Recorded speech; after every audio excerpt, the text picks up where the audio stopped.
Assalamualaikum warahmatullahi wabarakatuh. Ketemu lagi di channel Kentas Autocam. Nah, sekarang saya sudah ada di showroom Suzuki. Dan di sini ada unit baru dari R3, yaitu R3 Hybrid ya. Nah, kebetulan nanti akan dibantu sama Om Wildan, ya kan? Nah, kita langsung saja masuk menemui beliau.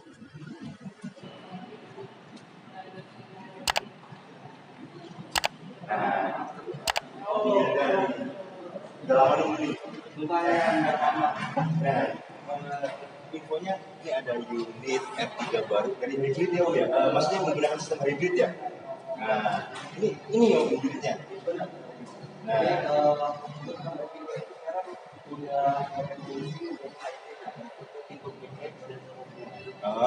Kebetulan kita ada hybrid yang GX. X ya. Tapi untuk nanti tesnya, operator itu pakai yang sport, yang udah fitur paling tinggi. Biar Apa itu? Tipe apa itu Om? tipe sport, SS. Tipe SS-nya ya. Nah, unitnya sudah siapkah? Ini sudah siap. Sebaiknya kita langsung ngobrol-ngobrol sembari test drive aja. Gimana Om? Oke, jadi kita langsung test drive, nanti berbincang sama Om Wildan. Oke?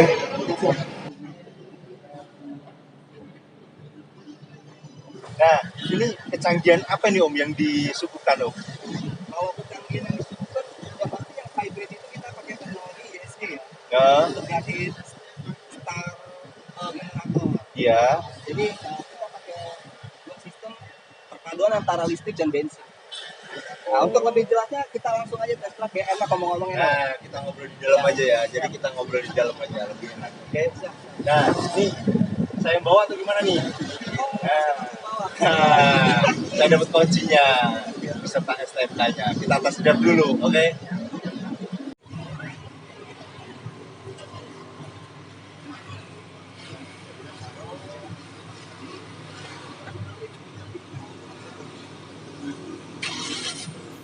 Nah, saat mesin kendaraan sudah mulai menyala, langkah yang gue lakuin adalah menyalakan AC. Dan sekarang gue sudah di jalan raya. Di mobil ini gue disuguhkan MID yang canggih dari mobil hybrid ini. Karena yang gue lihat terdapat gambar mobil dengan penggerak roda depan dan seperti ada siren di atasnya yang mengartikan bahwa teknologi hybridnya sedang melakukan pengecasan pada baterai.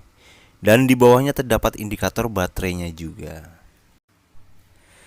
Menurut gua sih ini pelopor di kelasnya ya. Sebuah unit hybrid dan terdapat MID seperti ini layaknya mobil mewah. Serta desain speedometer yang menurut gua sedikit klasik, namun masih terkesan mewah dan tidak terlalu rame. Nah, kecanggihan apa nih Om yang ada di unit R3 hybrid ini Om? Oke, Boleh dijelasin nggak Om? Oke. Jadi fitur tambahan dari R3 hybrid dari yang sebelumnya yang belum hybrid itu kita ada tambahan fitur di cruise control sama di Guide Me Like. Guide Me Like itu jadi ketika mobil ini parkir di tempat gelap, saat kita nyalakan kunci gitu, buka pintu, itu otomatis lampu nyala. Oh seperti itu ya. Nah, jadi dia kenapa lampu itu nyala? Jadi untuk ngegayat si pengemudi gitu. Jadi untuk ngegayat si pemilik mobil biar tahu nih letak posisi unit itu ada di mana. Karena kan posisi gelap ya. Untuk mencari unitnya itu ya. Biasanya kalau di parkiran suka bingung gitu ya. Gelap banget nih. Tiba-tiba kita nyari-nyari nggak ketemu tuh. Jadi fitur Guide Me Like itu fungsinya untuk itu tuh. Nah kemudian ada auto stop engine. Stop engine. Iya. Jadi ketika dia berhenti, otomatis mesin mati ya? Otomatis mesin mati, tapi kita nggak perlu starter. Untuk menghidupkannya itu, kita cuma injek pedal gas aja tuh, udah langsung otomatis hidup. Kayak fiturnya itu kayak di motor itu kayak idling stop gitu ya, idling stop. Ya. Jadi ketika si motor itu berhenti, seakan-akan mesin itu mati, tapi nggak mati, gitu, nggak perlu di starter, tinggal digas hidup. Nah itu fitur baru yang ada di R3 ini Om ya. Benar. Jadi fitur itu tidak menghentikan AC ya, AC masih tetap on tuh Om. Oh, AC tetap on ya walaupun AC mesin tetap nyala ya on, saat ya. saat handling itu aktif ya. Iya, jadi saat mesin itu mati, AC itu tetap nyala. Nah, itulah fungsinya dari ISG itu ya. Selain itu Om, apa lagi Om? Cruise Dari control. kecanggihan, nah, cruise controlnya gimana nih Om? Cruise control itu di fitur sebelumnya memang belum ada gitu loh. Cruise control itu di Suzuki itu ada di S-Cross ya, ada di S-Cross. Nah, di S-Cross itu sudah ada. Nah, kalau untuk sekarang itu diaplikasikan di yang hybrid nih, R3 yang hybrid. Jadi cruise control itu ketika unit melaju di kecepatan 45 km, itu kalau kita aktifkan cruise control, otomatis jalan sendiri tuh, stabil. Tanpa nginjek gas ya. Tanpa nginjek gas. Gas lepas, unit jalan sendiri itu, mobil jalan sendiri di kecepatan 45 km. Nah, untuk meningkatkan kecepatannya itu Minimal itu Om, 40 km. ya, minimal ya. 45 km ya. Untuk meningkatkan kecepatannya itu kita nggak usah perlu injek gas lagi tuh. Udah ada tombol autonya di setirnya ini nih Om. Gitu. Jadi praktis banget ya Om ya, simple, nggak capek ya gitu. Nah, biasanya teknologi itu biasanya dipakai di jalan yang lancar. Kalau jalan kayak Jakarta kayak gini susah. Kalau yang macet-macetan seperti di tol mungkin atau mungkin jalan yang sepi itu sangat bermanfaat banget ya Om ya. Nggak perlu jejak pedal gasnya ya Om ya. Benar. Fungsi itu memang diaplikasikan untuk trek-trek yang seperti itu Om. Untuk trek yang sepi dan lajunya lancar gitu loh. Yang berikutnya ada lagi. Apalagi nih Om? Hill hold control. Kita kuras abis fitur-fitur canggih yang ada di R3 hybrid ini. Benar. Jadi hill hold control itu fungsinya itu untuk tanjakan tuh Om. Ketika mobil ada di tanjakan, kita injek rem, lepas itu nggak mundur. Tapi, nahan ya dia ya? Ya, kita nggak harus rem tangan. Kita injek rem, lepas itu nggak mundur dia. Dalam tempo 3 detik. 3 detik ya? 3 atau 4 detik tuh. Berarti masih ada space untuk kita mengantisipasi ya Om ya? Benar, masih ada space. Jadi untuk trek-trek yang tanjakan tapi macet gitu loh. Biasanya nih kalau kaum Jakarta ini ke puncak nih ya Om ya. Bener ke puncak ya. Jadi kalau kita lagi liburan ke puncak itu kan rata-rata puncak itu kayak treknya itu kan tanjak macet berjalan ya. Macet merayap lah gitu. Nah, itu berfungsi banget hill hold controlnya itu. Tapi hill hold control ada di tipe yang Matic aja sih, yang tipe GX Matic dan yang Sport. Gitu Om. Nah, ini saya sedang menikmati nih. Cuma yang saya rasakan ini mobil memang untuk akselerasinya enak banget nih. Jadi kayaknya jejak sedikit tuh kayaknya langsung nyut gitu. Nah, berasa banget ini. Padahal ini Matic gitu kan. Iya. Kayak ada tambahan tenaganya Om ya. Nah, untuk powernya tuh dia lebih bertenaga gitu kan. Jadi gini sih Om, kita bahas tentang teknologi ISG ini ya, integrated starter generator.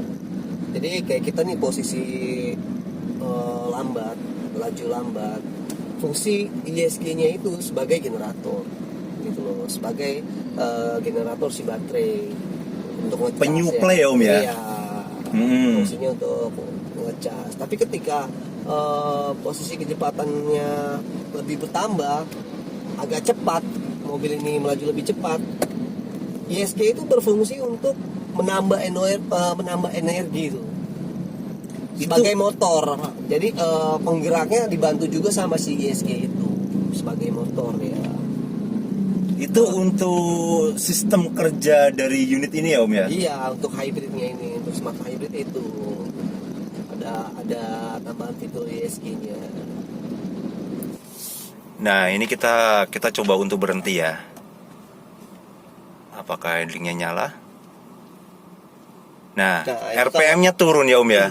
Jadi kalau Nol. itu nyala, tombol A yang hijau itu nyala, itu udah aktif tuh. Nah ini, Iya, ini ya. Iya, yang auto stop engine-nya udah aktif. Nah, mesin mati kan? Mesin ini kondisi mati, Kondisi cuma mati. untuk AC masih tetap hidup. Masih tetap hidup. Nah, AC masih tetap hidup. Oke. Jadi jangan takut kegerahan ya kan. Kita coba untuk lepas rem kali ya. Nah, sekarang kita coba untuk lepas rem pelan-pelan. Apakah dia nyala? Oh, dia langsung nyala loh. Oh ya kan? Nah, ini juga sudah tersambung sama Bluetooth ya. Iya. Jika mau telepon atau mungkin nyalain musik dari HP juga bisa. Ini untuk cruise controlnya, dan itu untuk pengaturan modenya. Ini untuk sensor mundur ya Om ya. Ini layar berapa in Om? Layar 8 in ya, kayak kalau salah ya. 8 in. Nah, 8 cukup jelas juga untuk kameranya. Head unit 8 in. Sudah Android ya Om. Ini adalah R3 yang terbaru. Nanti kita lihat dari eksterior dan interior, ini apa aja yang berubah, atau bahkan mungkin ada fitur-fitur yang disuguhkan dari Suzuki, ya kan? Nah, kita langsung saja ulas dari eksterior langsung. Nah, ini adalah unit yang tipe GX, karena di R3 hybrid ini ada dua tipe, yaitu GX dan SS, ya kan? Kita ulas dari headlamp dulu.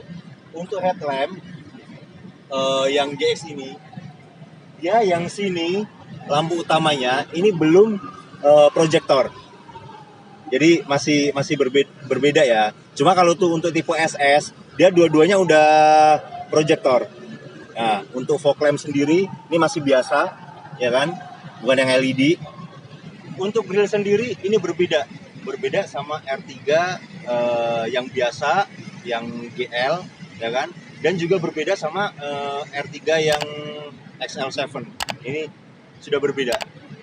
Kita ke spion. Nah, untuk spion, ini spion udah retract, jadi dia sudah ngelipat sendiri otomatis, ya kan. Terus untuk ban, nah dari segi pelek ini berbeda dari SS dan GX, ya kan. Kalau dari SS sendiri itu peleknya sudah berbentuk palang ya, palang 5 ya kalau nggak salah, ya kan. Dan untuk bannya sendiri ini menggunakan Dunlop, ya kan, dengan ukuran 185/65 dengan ring 15. Jadi ini ring 15. Sekarang kita ke belakang lagi. Untuk antena sendiri ini sudah berbeda, ya kan. Dimana antena pada R3 itu dia berbentuk ulir, tapi ini enggak, polos ya. Unit ini udah tersedia juga tombol keyless, ya kan. Jadi untuk ngunci nggak perlu kita tombol remote, ya kan. Cukup dengan tekan ini aja, ya, sekali itu udah langsung ngunci. Tapi dengan catatan remote jangan sampai jauh sama kendaraan. Nah, itu untuk pintunya. Ini ada di sebelah kiri dan sebelah kanan juga ada. Cuma hanya di bagian depan aja. Bagian belakang nggak ada. Oke. Kita sekarang pindah ke belakang. Nah, di sini sudah tersedia talang air. Unit GX ini, ya kan? Ini di sini nggak ada emblemnya. Ya. Kalau di SS ada. Cuma kalau di sini ada R3 hybrid. Nah, ini perbedaan hybridnya. Nah, terus ada lagi, ya kan, untuk bagian bumper belakang dan bagian samping. Kalau yang GX ini nggak ada body kitnya. Begitu juga yang samping. Cuma kalau di SS tersedia body kit. Dan untuk ban serepnya dia masih ada di bawah ya. Masih ada di bawah, serta dia masih menggunakan pelek kaleng. Oke. Nah, dan ini ada lagi perbedaan. Untuk di GX ini aslinya nggak ada spoiler, cuma ini ada tambahan. Nah, kita dapat unit yang memang sudah dipasang spoilernya, ya kan. Ini spoiler biasanya terpasang di tipe SS. Untuk lampu masih sama. Nah, ini beda juga. Dari segi list bagian pintu belakang, ya kan. Untuk R3 hybrid ini dia ada listnya ini chrome ya. Kalau yang R3 biasa ini polos gitu. Kita ulas lagi. Nah sekarang kita masuk, oke.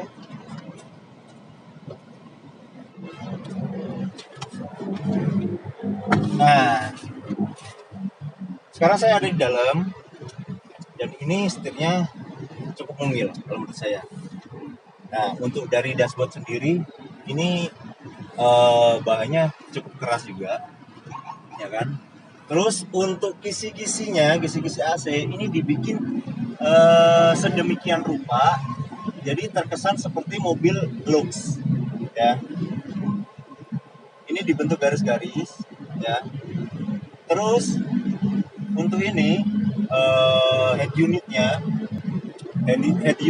ini sudah Android dengan ukuran 8 inch ya kan. Dan di sini untuk pengontrol AC-nya ya kan, di blower ini untuk freonnya. Dan di sini sudah ada mode pemanas ya kan, sudah ada mode pemanas seperti biasa pada umumnya. Untuk di sini ada 2 lubang. Yang satu ini lector ya kan, dengan daya 12 volt 120 watt. Dan untuk yang lubang yang satunya ini untuk USB dan aux ya kan. Nah dan di sini terdapat storage ya, lumayan buat naruh-naruh HP gitu kan. Nah ini ada cup holder, 2 cup holder. Dan di sini sebelumnya di R3 XL7 itu udah ada. Nah, cuma kalau di R3 biasa itu belum ada, tapi di hybrid ini sudah terdapat ventilasi cup holder, ya kan? Terkesan cukup luks juga ini. Dan untuk laci sendiri, lacinya ini tergolong kecil ini lacinya, menurut saya. Nah, di sini juga sudah ada ini lampu, ya kan? Nah, terus ini ada audio untuk Bluetooth. Di sini ada juga. Nah, di sini ada kacanya, ada mirrornya. Di sini nggak ada, ya. Di sini pun juga udah retract ini untuk tombol retractnya, ya kan? Dan untuk joknya sendiri, untuk jok driver ini bisa dinaikin dan bisa diturunin. Bisa naik turun. Perhatikan ya. Nah, ini saya naikin ini. Nah, ini udah mentok naikin. Sekarang saya turunin ulang.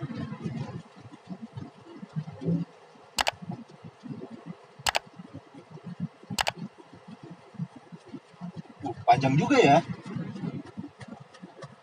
Nah, ini udah mentok. Posisi udah mentok. Nah, kalau saya naikin aja, ini tak mesin kelihatan kalau untuk saya.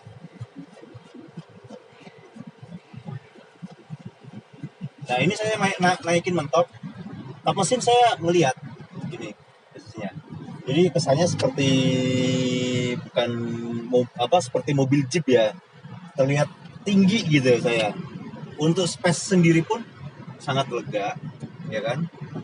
Nah, dari pintu ini ada cup holder, ya kan? Ada cup holder satu. Cuma ini sebelahnya cukup lega juga, ya kan? Sekarang kita set untuk duduk saya ya.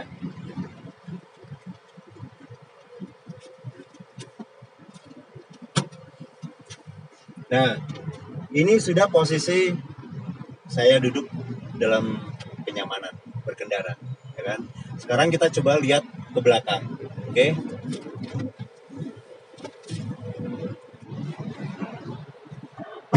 Nah, sekarang saya duduk di bagian belakang. Ini headrestnya kalau turun ini ganjel punggung ini kalau menurut saya ya. Dengan tinggi 173 ya kan, dia sangat ganjel punggung banget ini, kurang nyaman. Jadi bisa dinaikin. Nah, cukup nyaman. Untuk headroomnya lega banget ini, hampir sejengkal, jadi hampir 20 sentian ada ini. Dan di sini ada tempat penyimpanan juga di belakang jok ya kan. Tapi sebelumnya mohon maaf, aslinya unit GX ini bukan seperti ini. Tapi ini sudah disarungin ya kan. Ini lega banget ini. Posisi saya duduk. Wow. Lebih dari 10 cm. Lebih dari 10 cm. Untuk di bawahnya sendiri pun ini masih sangat lega. Sangat lega ya. Dan di sini ada lighter juga. Jadi bagi penumpang belakang bila mana mau ngecas, nggak usah nyalur dari depan kejauhan. Dari belakang juga tersedia untuk lighter ya kan. Dan ini bisa diturunin juga. Nah, ini ada armrestnya juga, armrestnya juga. Nah, jadi ini bisa kita belakangin aja kali ya. Nah, ini bisa untuk jadi semi captain seat, ya kan? Bisa untuk nyantai, sandaran tangan. Nah, terus untuk sini juga, ini terdapat AC. Nah, untuk double blower AC ini, dia biasanya, kalau yang biasa ya, dia nyambung dari depan.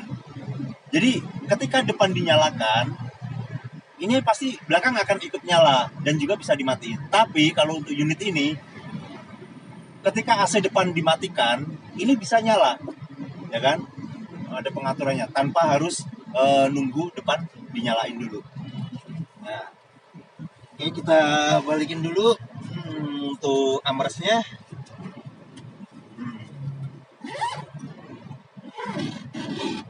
Dari segi keamanan, nah untuk dari segi keamanan, di sini sudah ada 3 seat belt, ya kan? Untuk tengah, untuk bagian kiri dan bagian kanan. Ini sudah safety banget ini.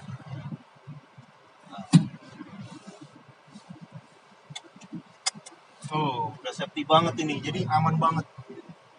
Nah, ya kan, udah cukup aman. Dan ini ketika di belakang, kalau saya lihat belakang kayaknya sempit banget ya. Kalau lihat ke belakang ya. Coba kita lihat, coba kalau kita ini dimajuin dulu ya. Dimajuin ini sekitar berapa senti ini? Ini mungkin sekitar 7 senti selisihnya. Sekitar 7 senti. Ini masih cukup lega dengan tinggi 173 ya kan. Nah, terus yang di baris 2 ini ada satu cup holder untuk di bagian pintu dan sisanya itu adalah storage, mungkin untuk buat penyimpanan HP gitu kan. Nah, cukup nyaman ya kan. Kita sekarang pindah ke belakang, oke. Nah, untuk di unit ini tuas untuk melipat ada 2 ya kan. Nah, dimana dia di atas dia tarik ya kan. Nah, ketika ditarik ini dia bisa digeser maju mundur. Tapi kalau menggunakan tuas ini dia nggak bisa ngerebah, nggak bisa ngelipat. Kita ini dulu ya, ini nggak bisa ngelipat, cuma segini, hanya bisa geser maju mundur. Mungkin ini untuk geser ke belakang. Nah, ketika kita menggunakan tuas yang di bawah sini di samping, ini bisa ngerebah, nah bisa ngelipat. Cuman ini nggak bisa ngebalik ya. Jadi ini nanti bisa untuk ngelos ke belakang. Nah, sekarang kita duduk ke belakang. Kita atur dengan diajuin tadi seperti tadi, ya kan?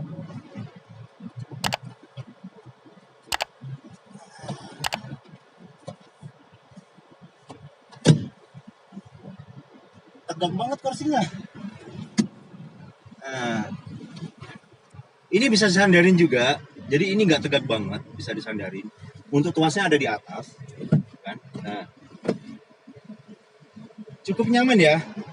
Nah, dengan tinggi saya 173, ini masih ada space. Tapi dengan catatan ini tadi sudah sudah dimajuin ya. Tapi kalau dimundurin, dia akan sempit banget. Oh, ini udah mentok ya? Oh, masih bisa. Nah, ngepres banget sih ini sih, ya kan? Tapi kalau kita coba untuk di ini ya, di geser paling belakang ya.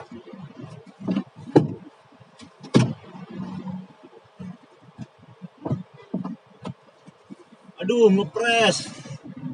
Jadi untuk orang dewasa ini sih nggak rekomen sih ya. Mungkin untuk anak-anak, bila mana ini untuk orang dewasa, satu catatan tadi, bangku tengah harus digeser ke depan, ya kan? Jadi biar bisa lebih lega untuk yang bagian belakang. Dan di belakang sendiri pun juga tersedia cup holder. Sebelah kanan dan kiri juga ada cup holder. Nah, untuk dari segi keamanan, ini juga sudah disediakan sabuk pengaman juga. Cuma untuk sabuk pengaman di bagian belakang, ini cuma ada 2, ya kan? Untuk space sendiri, ya kan? Untuk space kepala pun masih ada. Ini masih cukup nyaman, dan untuk headrestnya pun juga cukup tinggi ini, menurut saya. Untuk R3 sekarang sudah tersedia upper ya. Dan upper ini adanya di bawah jok tengah. Di sini ya. Jadi ngambilnya dari depan. Oke. Lumayan. Oke, untuk keluarga cukup rekomen sih. Dan sekarang kita lihat bagasi. Oke. Dan ada satu lagi. Nah, untuk unit hybrid, baterainya ada di bawah jok sini. Oke. Nah, ini baterainya tersimpan di bawah jok depan bagian penumpang. Ini ditutup sama cover ini ya, ditutup sama cover. Oke, di sini baterainya. Oke. Nah, untuk bagasi ini dengan duduk kenyamanan saya tadi ya, segini cukup lega ini. Cuma kalau untuk koper yang besar-besar, dia kurang cukup, ya kan? Nah, dan ini terdapat bagasi yang cukup lega di sini. Ini pun juga bisa diambil. Ini bisa diambil, ya kan? Dan ini lega banget. Nah, lega banget ini. Oke. Dan ini di belakang untuk toolkitnya adanya di sebelah kanan ya, paling belakang. Dan ini sangat tersusun rapi. Jok belakang bisa direbahin sampai ke jok tengah. Jadi mungkin ini bagi yang perjalanan jauh bisa dipakai buat digelar kasur, buat istirahat. Ini bisa muat barang banyak ketika jok belakang ditidurin. Kita coba lihat jok tengah seperti apa ratanya. Nah, ini sangat lega banget ini. Tinggal gelar kasur, bisa buat tiduran. Hanya saja dia lebih tinggi bagian depan ya, lebih tinggi bagian depan. Jadi kalau mau istirahat di sini untuk perjalanan jauh, kepalanya harus di depan, nggak bisa kepala di belakang. Gitu, pusing yang ada. Ini pun juga bisa digeser ya. Nah, space-nya masih jauh.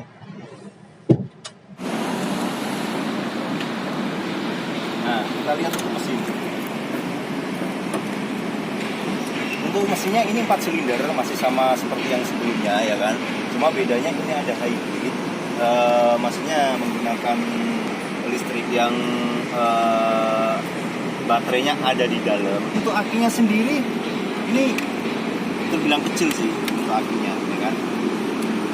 Nah, untuk torsi sendiri ini bertambah. Jadi dari R3 yang biasa itu torsinya 128, seingat saya ya. Nah, cuma untuk yang hybrid ini dia bertambah untuk torsinya. Jadi 138 Nm, ya kan. Nah, terus untuk horsepower-nya yang di R3 yang lama itu cuma 98, ya kan.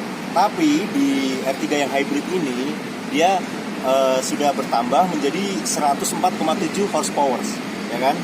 Nah, jadi ini mobil sudah tenaganya sudah lebih besar, tapi ini untuk konsumsi BBM-nya ini yang jelas pastinya lebih irit. Ya walaupun saya belum tahu satu banding berapanya gitu kan.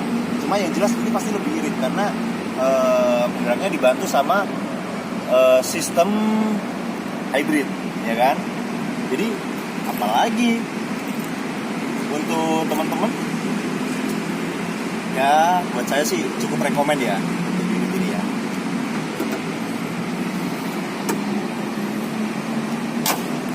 Itu tadi adalah eksterior dan interior dari unit R3 hybrid ini.